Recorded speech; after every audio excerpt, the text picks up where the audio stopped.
Donc aujourd'hui, je vais vous parler des horizons hydromorphes et plus particulièrement des horizons redoxiques. Alors, pour bien préciser les choses, les horizons redoxiques, vous vous rappelez, ce sont des sols dont la morphologie va révéler la présence d'une nappe temporaire, c'est-à-dire lors de la saison hydrique, en hiver et au printemps dans notre pays. Alors cela est possible bien grâce à la présence d'un révélateur coloré dans le sol, qui est le fer, qui est fourni par la roche et qui est contenu dans la plupart des sols de nos régions. Parfois c'est pas le cas, mais la plupart du temps ça l'est.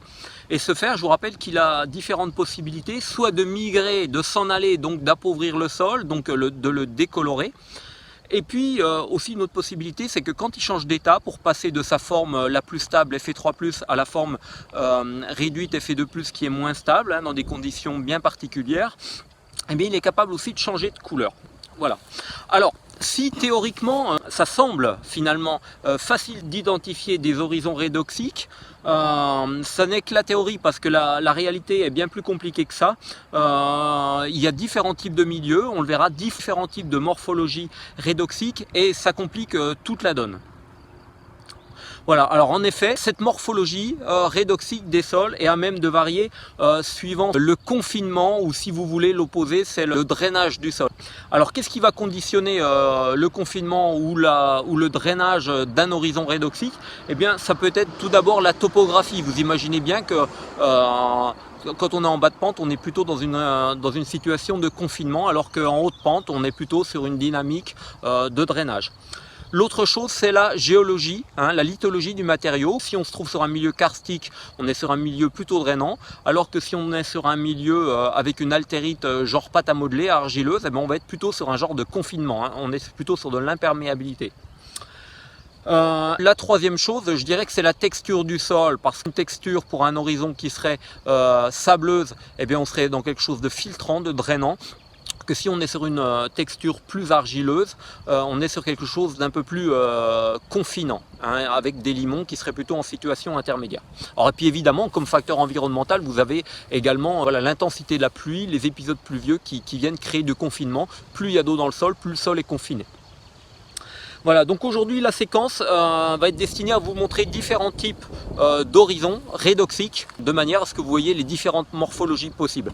Alors vous voyez, aujourd'hui je suis revenu sur ma situation de plateau que vous voyez là, parce que je vous avais dit on a un luvisol redoxisol, et redoxisol, ben justement ça vous parle d'horizon redoxique. Alors sur plateau, on est en situation où l'eau peut être retenue, elle est difficilement évacuée, mais on peut admettre aussi qu'elle est en haute pente, drainée tranquillement, tout doucement vers le bas de pente.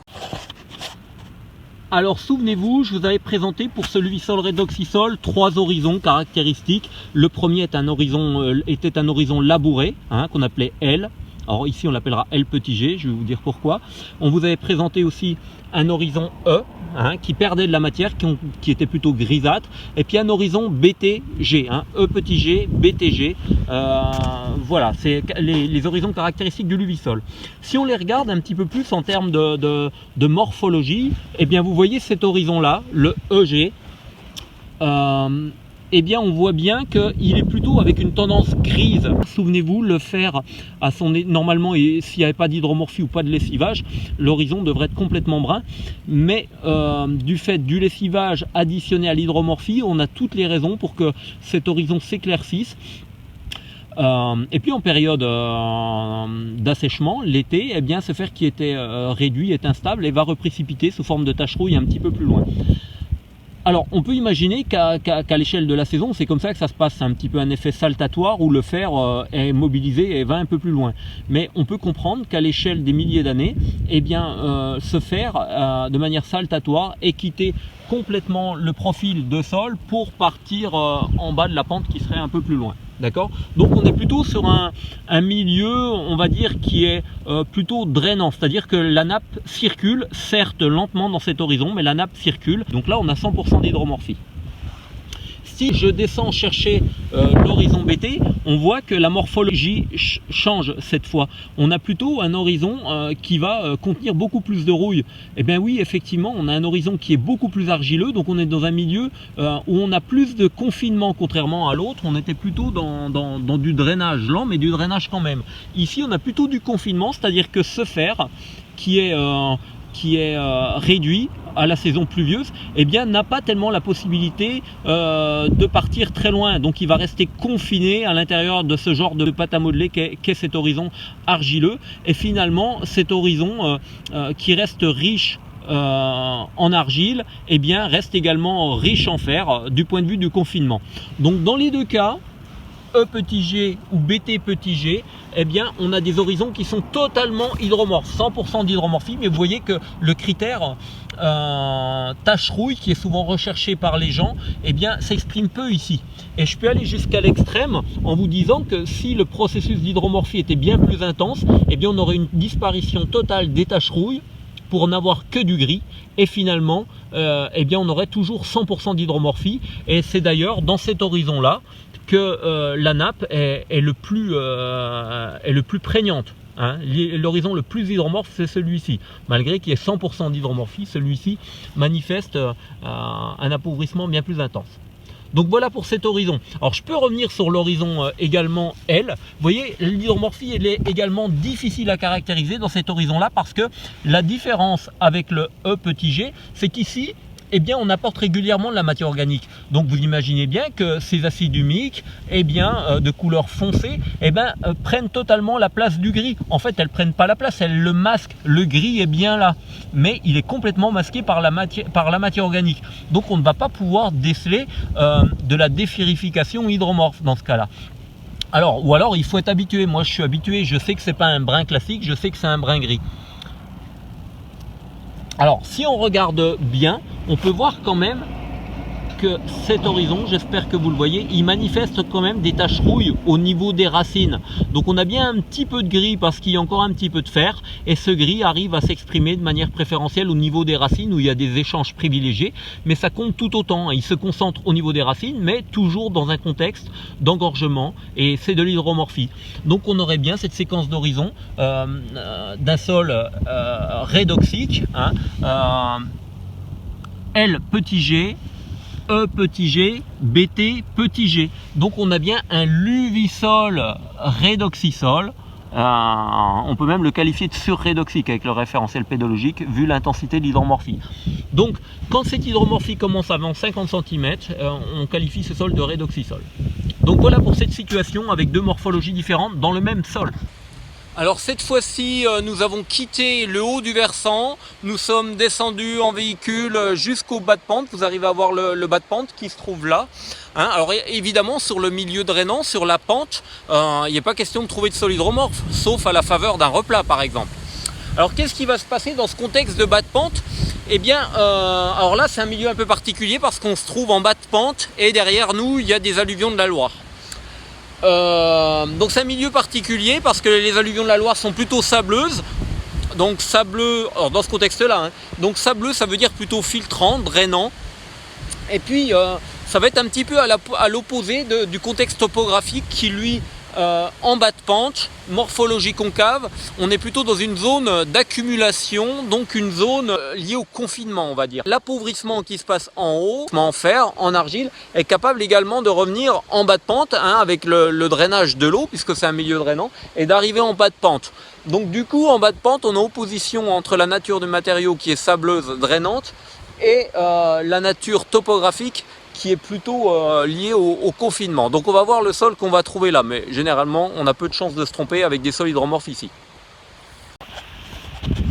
Alors le sol rencontré est celui-ci. Donc on a bien un horizon organique en surface qui n'est pas très épais, mais si on descend un petit peu, on a dans un premier temps un horizon qui est très sableux. Vous voyez des sables grossiers. Alors je vais me mettre au soleil pour qu'on voit des sables grossiers, mais vous voyez que malgré le fait que ce sable soit drainant, donc propice à laisser partir son fer, eh bien l'enrichissement latéral en fer l'emporte. Là le sable va laisser s'exprimer l'hydromorphie de manière assez diffuse. Vous voyez, on arrive à avoir des taches rouilles, mais aussi un fond un peu plus gris clair. Donc là encore, on a un horizon redoxique qui n'est pas du tout du même type que tout à l'heure. Le sol relatif à cet horizon redoxique, hein, on est dans un colluviosol cette fois de bas de pente, hein, c'est le phénomène majeur qui est associé à un phénomène de rétention d'eau de manière prolongée et avec une perte de l'oxygène qui va créer cette redistribution du fer.